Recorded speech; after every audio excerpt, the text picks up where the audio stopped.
राधे राधे सभी को।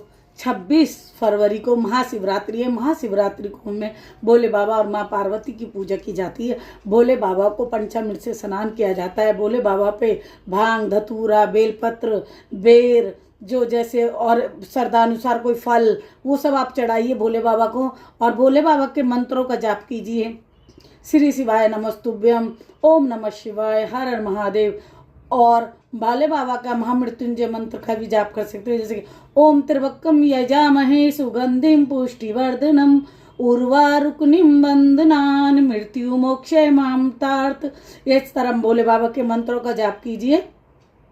और शाम को प्रदोष काल में दिया जला के आइए। दिन में तो दिया पूजा कर ही सकते हैं और फलाहार का व्रत करते हैं। इसमें भोले बाबा के श्रद्धा भाव से पूजा पाठ कीजिए। भोले बाबा सब की सुनते हैं। जय श्री राधे राधे।